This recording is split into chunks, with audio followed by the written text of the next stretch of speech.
Hey, my friends, I am back with another amazing guest for you today. This is my friend, Sheevaun Moran. I am so stoked for you all to get to know her a little bit. I've had the pleasure of meeting her at various events. We were just trying to figure out, like, what was that first event that we met at? I still don't know what the answer is, but she is amazing. Sheevaun, thank you so much for joining us today. Aw, thanks for having me. Yeah, I'm super excited about this convo. As I was mentioning to you, you and I have a lot in common, and I can't wait to just kind of dig in and talk about all of this. So, because I know you a little bit, but my audience may not, I'd love to kind of give them a bit of the brushstrokes, kind of the broad picture of your money evolution. Oh gosh. I'm going to make this really quick, but it will make so much sense if I start where I start. Love It it. sounds like I'm starting at birth, but um, You can start wherever you want to start. but my parents told me when I told them I wanted to go, I wanted to have a sweater that was more than my budget was allowed. I mean, we had an account at some stores in a little tiny town, and apparently it was more than my budget was allowed. Let's say it was $99. I'm not so sure. And they said, if you can figure out how to earn it, you can have it. And I thought, oh, okay, I don't know what to do. And I think I pontificated on that for a couple of weekends. And then somehow I got a bug in my ear that I needed to go mow the lawn of the lady down the street. Now, I didn't know that she needed her lawn mowed, but I did ride by on my bike regularly and thought, oh, her grass seems to keep getting longer. And so I went and knocked on the door. Well, maybe like 70. And I'm 11. I was like, do you need your lawn mower? So that was that was my first client. Your And first step I as an actually entrepreneur. started a lawn mower. That's right. I started a lawn mowing route that actually was pretty good size, actually, until I was about 15. And then That's I awesome. and then I sold it to my brother. I sold it to my brother for a t-shirt. I love this story. Right? um, and then the second thing I did as having my own money and doing my own thing, because that's a little addictive to be like, okay, you can have anything you want if you can earn it. And I You thought, can figure okay, out how to well, I pay for can. it. That's That's awesome. exactly right. And then the second one was, I was delivering things on my bicycle. And long before it was really cool to have, all of these delivery services. And I was just delivering stuff to people on my bicycle, and I was getting paid bank, man. I was getting paid big bank. And then the third thing that I did was, this is really bizarre, but I had forgotten about this story until fairly recently. And I was taught to code computers when I was 14. I was getting in trouble, That's and amazing. I know my mom said, we're going to take you and you're going to go and enroll in this school. And I was like, okay.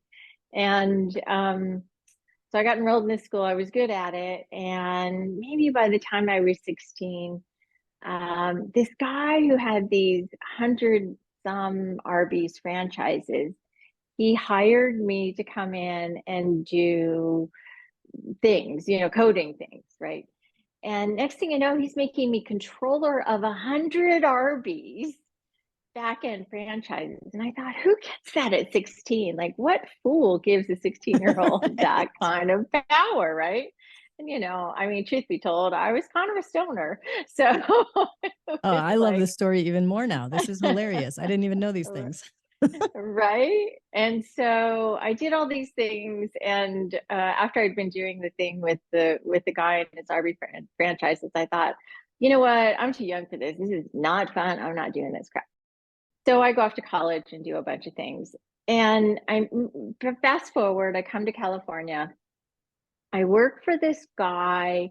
There were like 12 of us when I started in this very big building, and he was doing manufacturing for computer accessories, the first kind of ergonomics in computer accessories.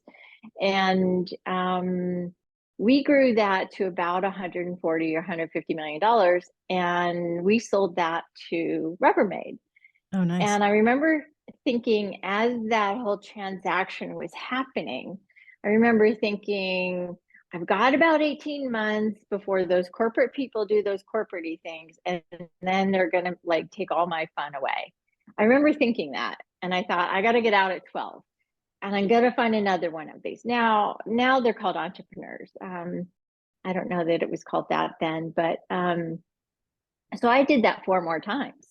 And I helped businesses who had a few employees, and I helped explode them up and get sold, and buy and sell, and all kinds of really VC and all kinds of really interesting things, create systems. I got to create really cool systems that, I would build something for like $50,000, and then they'd value it at like $2.5 million because of how cool it was all put together, and just really cool things like that.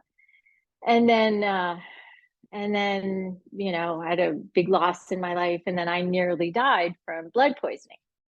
Yeah, hold on? We can't just like jump right over the big loss and the blood poisoning near death experience. Like, it's sort of a big deal. So let's just expand that part a little bit. So I moved to California. Within a very short amount of time, I met somebody who told me he was going to marry me, and I said absolutely not. And 5.5 years later, he died in a motorcycle accident. And so I was not on a trajectory to do anything like what I'm doing, not even close. I was in the business building thing. That was true. But as soon as he died, my brain did this within 7 days. My brain did this of, okay, I have nothing left to lose. There's nothing left. I have nothing left. And that was just a blank slate. And what my brain started to do, like many people who have great losses, is it started to try to do 2 things. 1, to create something different. And then 2, to create a sequence of problems in my body, because I was shutting down. And I didn't know I was. But I was walking around, high functioning. I was selling stuff. I was growing businesses. I was doing really cool things. So that really was a pivot that allowed me to do what I do, except that I ended up in the emergency room because I'd been walking around with sepsis. I don't know if you know what sepsis is, but it's usually lethal. It's a huge issue. Like most people are not walking around with sepsis. Exactly. And I had been apparently walking around with it for 7 months. What? And yeah, so I was dragged into the emergency room because I didn't like doctors. So, right, but at that point, it's like, we're past that. You need to get something. Yeah, but I didn't realize that here's something that's true about a lot of people. I didn't realize that my body wasn't behaving in a normal way. I was really certain about that something was off, but I didn't know that that wasn't normal. And that's really true about a lot of high performers. And that's really true about a lot of entrepreneurs, really a lot of entrepreneurs, interestingly, right? So I get dragged into the ER, and they said, "Hey lady, we got to give you some drugs." And I was laying there, and I'm a year and a half from the death of my husband. And I was laying there thinking, okay, you didn't leave me here to die. Okay, I'll take the drugs. I'll agree to it. That's fine. Huh. Okay. All right. I'm not here to die. Okay. All right. I know what I'm going to do. And I had no idea, but I just knew that I was going home. And I was building a pharmaceutical company at the time. Conflict. Pharmaceutical company. Don't believe in drugs. Problem. Sheevaun, this is so great because I used to work for a pharmaceutical company, and I'm similar in that mindset as you. Yeah. And I understand. Yeah. And I decided while I was laying there and they were preparing the concoction that's going to save my life, I decided if I can grow companies, I can heal my body. Honest to God, I did not know what that meant. I had no clue. I had not any basis for this other than that's what my brain said. And so I went home and I laid on my sofa for 2 months and I healed myself. And that's kind of the genesis of the entrepreneur stuff of I was doing it for others.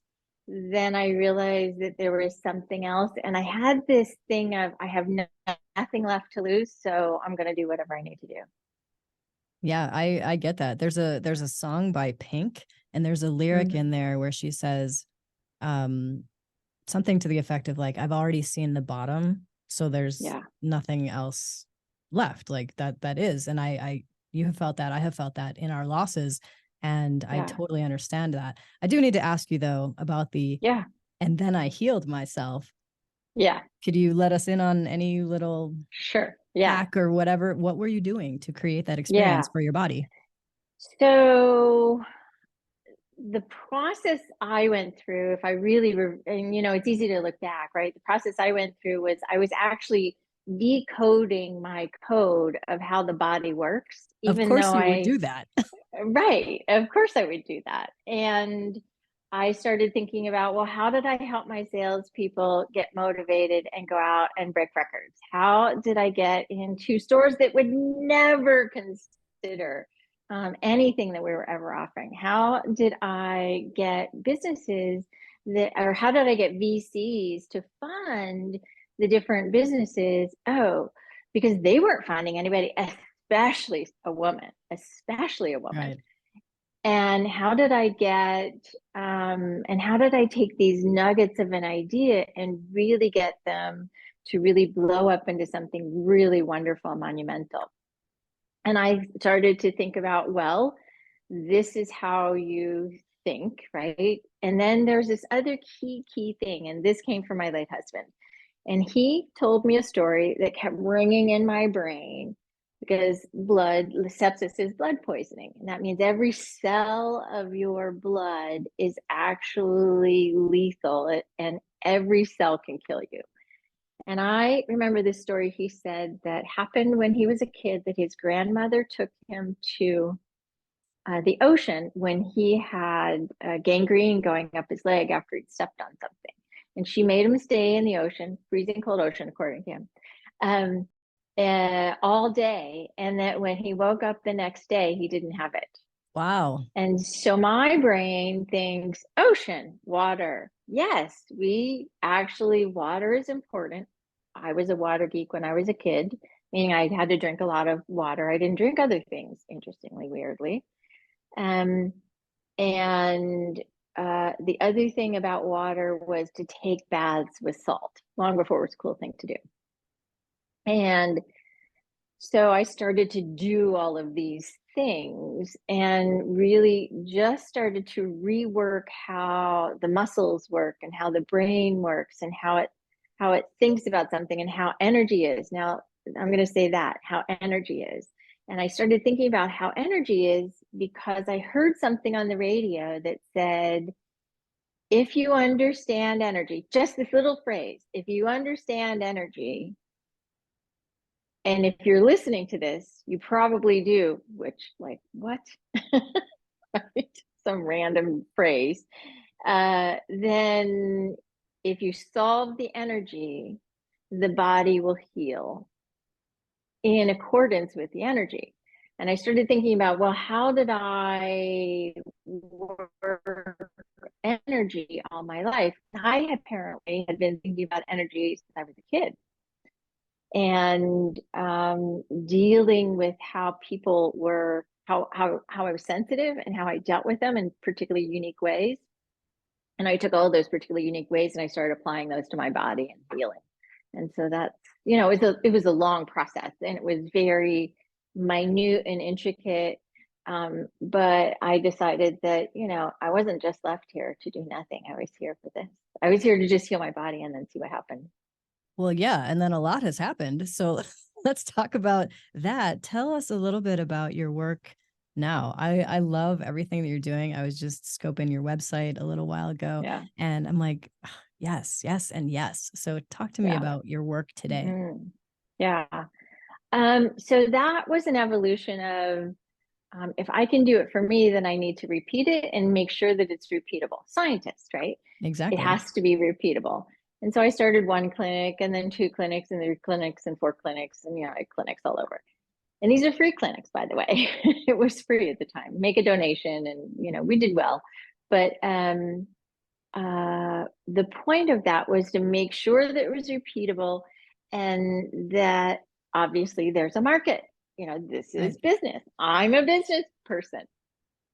And so it wasn't until somebody said, I want to pay you a lot of money to fix me the way you talk about you fixing you. And I thought, pay me a lot of money, but I make a lot of money over here. I don't need that.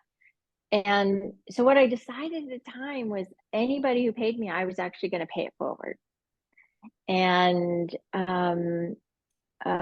these are principles that are basic fundamental laws of life and universe that I just lived.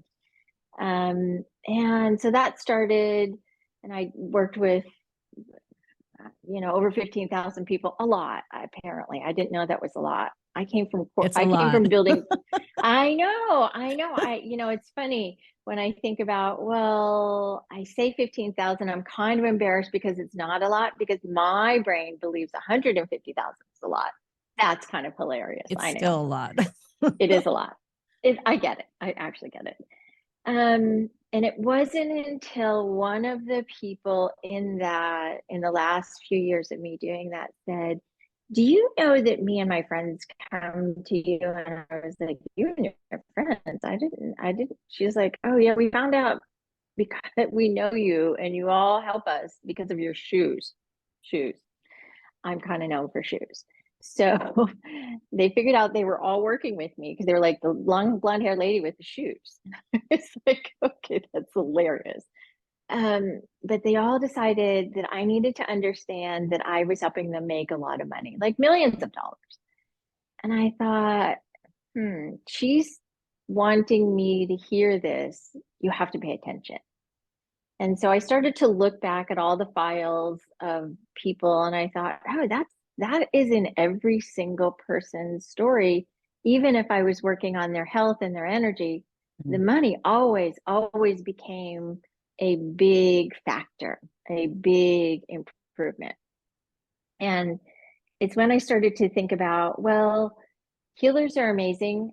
I'm not gonna, I have a school for this, right? So, but there's so much more to it than anybody ever thinks, that we need to really look at how businesses work and how to heal the business and the CEO, and how the fundamental processes of insanity become sane for business. So yeah, so that's kind of the genesis. I freaking love it. I love it so much.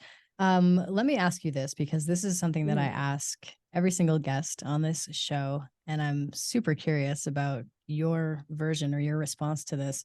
But what is wealth to you? How would you define wealth for yourself? Probably different than most people. That's what I'm anticipating. Yeah. Wealth for me is to be of value and service to as many people as possible. I even get choked up thinking about that, because that's wealth to me. That means that I get to share something I know and I've been able to help a lot of people with their health, their money, their relationships, as many people as I can.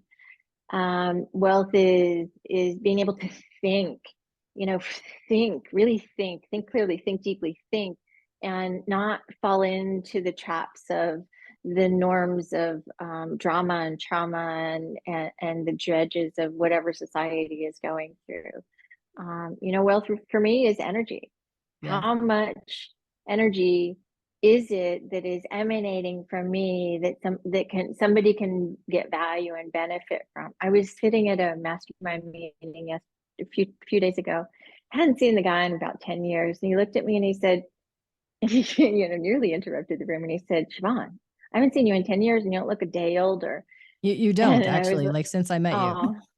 Oh, thanks. And I was like, dude, energy. It's all the energy stuff. If I'm doing my work right, then I am being true to the stuff that I use and that I can help others use. And that for me is wealth. I mean, time, but it's really, wealth is being connected to source, and then the money all comes. Right. Yes, and yes. Huh. With all of these tons and tons of people that you have worked with, and then recognizing that same issue, challenge, whatever it might be, that then culminates after your work in them having more money. What are some of the things that you found were similarities in either what they were struggling with, or maybe more importantly for our audience is, what was the solution? What was the linchpin to help them get from maybe struggle bus to abundance? Yeah. One of the things that I have seen persistently in consistency is there is always a health issue that is affecting a money issue, no matter what. Ooh, okay. One, every single time I have tried to disprove that out of case after case after case. I have a guy that I'm working with that I'm helping him sort out his business while we're preparing it to get sold. And he came to me and he's like, I think you can help me in a lot of ways in my business, but I think you're the one who can help me with my health and my business. And nobody can do that. Right. And I get to do both. I get to do all of that. And they are synonymous. They are 100% linked and synonymous. And what we do as anybody who has an idea and they need a lot of prosperity, or anybody who has a big idea and they have more prosperity, the same thing that happens, and you can see this if you look around the industry, you can see there's always a break in the health. There's always a break in the health, and then something has to get solved. But there's not enough of the work on the physical, the mental, the emotional, the spiritual, relational, and financial simultaneously. And that's the unique aspect of where I play, because it's all energy. But if you don't play with all of those pieces together, then there will be the highs and lows and highs and lows. And so those are always linked together. So if we're going after money, we're going to have a health challenge. If we're going after health only, we're going to have a money challenge. It is invariably linked in a very intrinsic way. Mm. Not surprising by any means that all of these things are connected, and that you would be able to see that, especially over the numbers of people that you saw and just taking notes and watching what happens with them.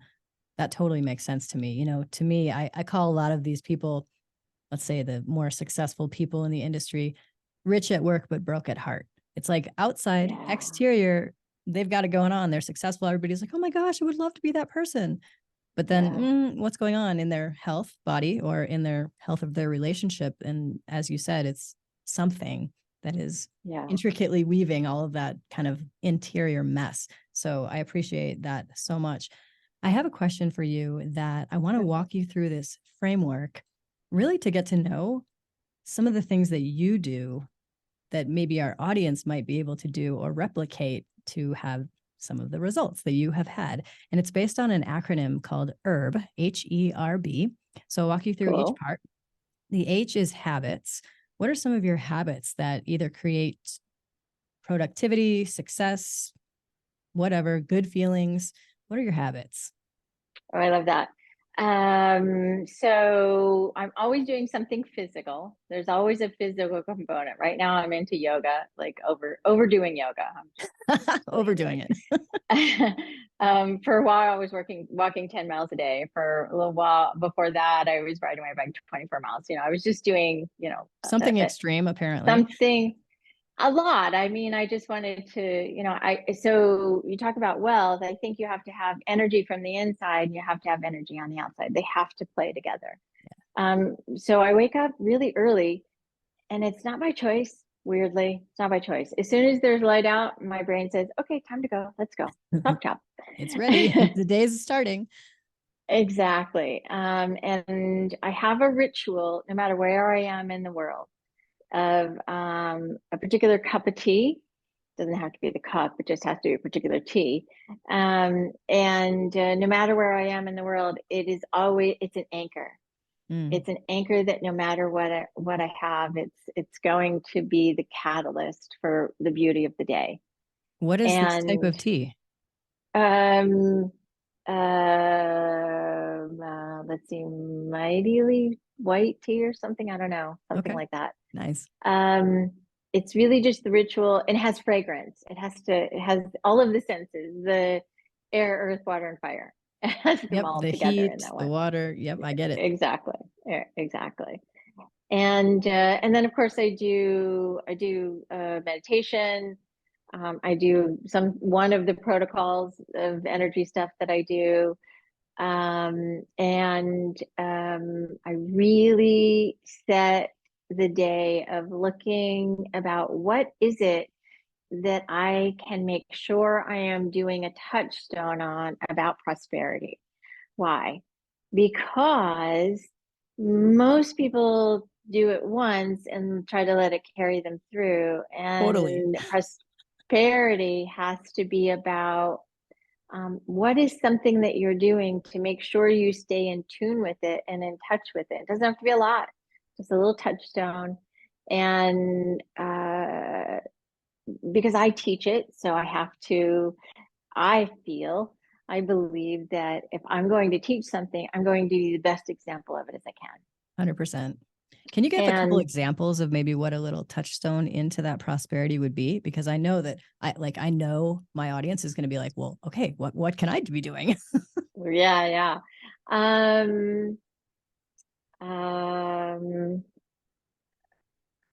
have stuff that I created that I read.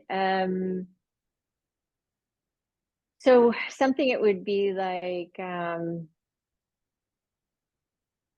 something as simple as in giving that we receive. So if you need to receive, then what are you giving? And if you're giving, what are you going to give? And are you receiving enough? Are you make sure you allow yourself to receive that you can, and then I'll just go on like a brain worm of, okay, let's play with that for a minute. And where is that going to fit? And what is society doing in their prosperity? So I'll start with that worm. And then what is society doing with the prosperity? Oh, they're in Poopyville. Oh yeah, they're in lack mentality right now. And then I read an article. So whatever I'm doing, I'm going to share that out in some unique way so that somebody else can get value or benefit, or record a video, or make a note of recording a video later in the day. But I don't speak to a soul until 10:30 in the morning. Oh, that's brilliant. Yeah, that is a rule. And that started after my husband died, and all of the companies I was helping grow, they were on the East Coast and they were at 6:30. And after the last one left, after I got rid of them and helped them do their journey, I was like, I don't care if they're at 6:30 in the morning. You do not get to talk to me until it's after 10:30 my time. This is just the way life is. And so that has become the law. Good for you. The other day I broke it for a minute, but rarely over the past many years. I hardly ever break it. Yeah. So that's kind of starts the day. And of course then emails and all those kind of things. But yeah, I do a lot in a short amount of time. Yeah, to me, that's the best. Just batch it all, and then you have freedom the rest of the time. That is awesome. Let's go on to the E. The E stands for environment. And we were talking a little bit before we started the show, like where you're sitting and where your place is. How do you set up your environment so that it is the best, most energetically pleasing, let's say, to you and for the things that you need to get done? Obviously I make sure I deal with the energy in the environment before I start. That is one of the rituals in the morning, is make sure that I clean up the energy of the house, or even the office. Like all the staff knows, like, oh yeah, make sure the energy in the office is really clean before Sheevaun walks in. So they know. And they've gotten sensitive to it so that they can tell, which is awesome. That's cool. And so the environment is special, it's sacred, it's important, it has to be, cleaned up to, kind of zen-y, so to speak. But if people come into my home or my offices, everybody wants to stay because it is set up to really let you be the best you possible. And so many healings happen by that mechanism. So environment's essential. Yeah, for sure. So the R in herb is resources. Resources could be anything from a book, a program, a person, whatever. What are some of the resources that have really impacted you along your journey and that you might recommend to others? I'm going to give you a resource my dad gave me, Oh, probably fun. some of the best advice that gets to be spread worldwide is if you're feeling mad, sad, worried, afraid, misunderstood, don't know where to go, don't know what to do, you're being too shy, whatever that is, go feed somebody, Mm, go hug somebody, go teach somebody, or make somebody laugh. I love that. And I look to do that every day. And even if the only person I'm going to make laugh is me, Is yourself? then I'm going to look at making somebody laugh. But we have a charity. We do all of those. That is the tenet of all of our business. So that's a really important resource. I actually, I, this sounds ludicrous, but I actually read my own memes That's okay. because it's something that I would want to know. So why wouldn't Right. I read my own memes? That's a really good resource. I scroll through and I'm like, oh yeah, that was a good one. Yeah, I remember when I wrote that one. That was a good one. So they remind me of what I have wanted to share, and then I get to get fed back by that. What's another resource? Um, Let me I ask think you while you're thinking of the other ones, where can people find those memes that you yourself read? oh yeah. Because you They're know they're going to on. want to know. They're going to hear you talk about that and they're like, Oh, well, I want to go see I those. didn't. I didn't think about that. They're not in Instagram, by the way. I'm not. I handle Instagram, and I'm not very good at it. So you can I'm see. not either, so it's all good. They're not in it. So they're on Facebook. They're on my Sheevaun Moran Facebook, and then this other giant Facebook page I have that's called @Sheevaun, and it's Okay, called I'll link to both of those yeah, things so they can yeah, find them. they're in there. And then resources, books. There's a book I wrote that I use regularly, like daily, called Dancing with the Divine. And I wrote it so that there are different aspects of the divine that are there as resources, true resources for us that will make us actually more intellectual, more streamlined, more focused, more breathy, more of us. And so I use that pretty much every day. Yeah. That is awesome. I have not read that, and I love because most of the time I'm a huge book nerd, so people say, "Oh, I love Yeah. this book," and it's like, "Oh, great, yeah, me too."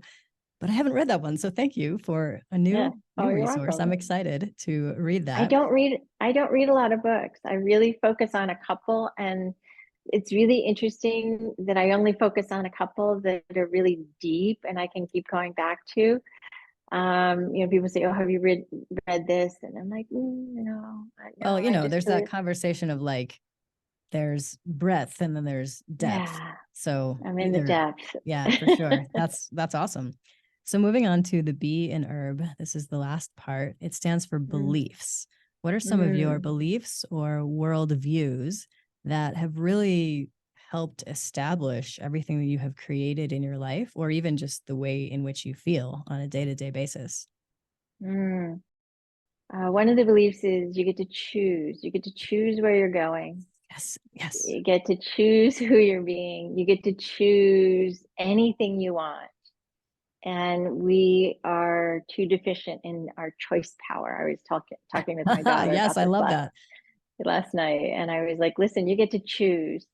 And so choose big, use your choose muscles, and choose, man, choose. Beliefs. I believe that anybody has the ability to heal themselves. I've helped thousands of people do it, uh, And you've done it yourself. and I've done it myself. It's just you need to know the process and you need to not dabble. And most people dabble. You Um, mean what do you mean by dabbling, like trying a little bit of like a lot of different a little things, or this and a little that, and I'll apply this over here. And then I hear from people, why isn't this working? It's like, well, you haven't used the whole system. You haven't mm, really allowed the system to be used so that it works truly in your favor. I mean, the people who want to be masterful are the people who don't dabble. mm. So I believe that people who want to be masterful don't dabble. I also believe that your body is your temple. I knew that before I got sick and nearly died, but I didn't like know Yeah. it. But the body is the temple. And if you have this amazing machine that we don't take care of in a way that is sensical, meaning sensical to the machine, we put the wrong fuel in it. I'm not even talking about food, actually. I'm actually talking about the wrong, like the stuff you read, or the stuff you allow in, the stuff you believe.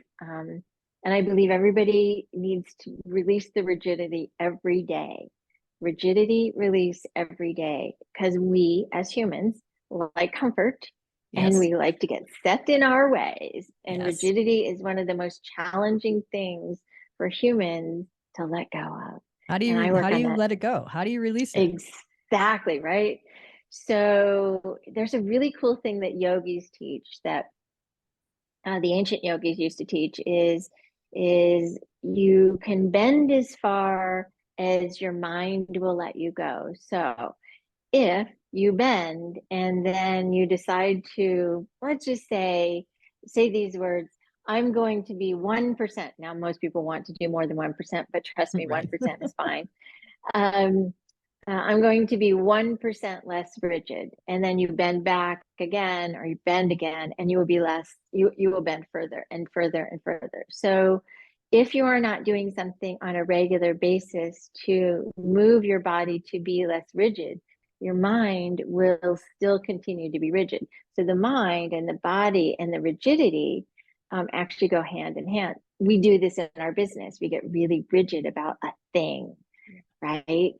And then something like AI comes and it's like, woo, oh, and we still fall back into our rigid traps. And so I'm always of the belief in the mind that we want to explore something new, even if it's ludicrous, just to see if we're being rigid in our own ways of being or living business or doing business, of being a good human out in the world.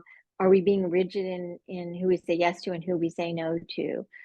Are we being rigid and not letting go of something, right? Like an idea or pattern or an attitude. And yes, those happen every day. So I work on that every day. I really like how you just talked about that as almost setting it up as an experiment. Like, just see if we are still rigid in that space, or if there's a little bit more, 1%, that we could kind of bend into. That's awesome. I've actually seen a yoga teacher do that, where she was in the splits and then she did whatever she told herself, and then she was able to go in further. And I was like, that's amazing, because wow. So definitely have seen that. Tell me this. If you were thinking about someone in our audience that is listening to us now, a lot of these folks are aspiring entrepreneurs, early stage entrepreneurs, and I know that many of them are in it, in the struggle of it, in the hard parts of it. If you could give them just a piece of inspiration or advice, what might you say to them? I'd say put your phone down. And I'd say go and talk to 20 people. And they're going to say, well, what about? And what do I say? And how do I do it? And what am I going to do with do? that? And la, la, la, la, Yes. la. And the reason I say go talk to 20 people is because we get away from speaking to somebody and hearing and getting feedback for our business. And those people, while they may be of zero value in what you have an idea that they can help you with or not help you with, they will give you something back that you didn't understand that you needed. So talk to 20 people. Talk to 20 people and be curious. How are you? What's happening in your day? Are you having a good day? And then they start grumping around, and then you want to run because you're trying to be positive, and you have to get a little bit more curious. I do. I tend to say things like, oh, I don't know, I'm having the best life ever. You want to play? And I get a little stupid. No, it's awesome. But I look to see what I can give to somebody so that I don't know if something is going to come back in an exact way, that rigidity release thing. Right. and that something beautiful is going to happen, and I don't know what that will be, and it could be magical, so let it happen. But talk to 20 people. Do look at other people outside of your industry. So let's say you're a coach. Go to a meeting on, let's say, alternative investing. And I don't mean to go and learn. I just mean to go and listen to how they talk. Go to something like architectural. Go to learn about how a wastewater treatment. I'm just telling you stuff that I've done. I love it. A wastewater treatment is run. Go do things that are completely contradictory to who you are and how you would be, only because I promised you at some point in time you will be inspired, one, by the story, two, by an idea, or find a whole new business idea that you didn't know that you had within you. I'm going to give one more piece, and this is how I started many businesses. So please write this down. I used to have a little notebook about the size of my iPhone. I've just recently given up the notebook and gone to notes, but Digital. I like my handwritten things. And write 5 ridiculous ideas for businesses every day. 5 ridiculous ideas for businesses every day. Now, it doesn't mean you're going to do them. It doesn't mean you're going to start them. It doesn't mean you're going to do anything other than what it does is actually starts to take these really interesting things off the sides of our eyes and our blinders. And it actually gets us to think and be available to new clients and opportunities and business ideas and marketing and things that we would never allow ourselves to be part of. But I have started businesses from that. I started one 3 days ago from this idea that I wrote down. So yeah. Of course you did. I know, right? I didn't That is mean awesome. to. So I have a challenge for anyone out there listening. If you have an idea for a ridiculous business that you would start, I encourage you to come to lucra.com to the show notes on this episode and put it in the comments, because I would love, love to see what people's ridiculous ideas are. I mean, really, as you said, you don't have to do the business, but I'd be fascinated and very curious to know what you all are thinking. So Sheevaun, this has been amazing. I could talk to you for hours and hours and hours. However, if people who are listening are like, you know what, I'd really like to look her up. I'd really like to know more about what she's doing and maybe get in touch. Where should they go online to learn more about you? Yeah. Go to SheevaunMoran.com, SheevaunMoran.com. Perfect. I will link to that so you all can have direct access to learn more about this amazing woman and her work. Sheevaun, thank you so much. It's truly an honor to hang out with you again. I love talking to you. I really, really appreciate your time and especially what you had to share with this audience. So thank you. Thanks, Mindy.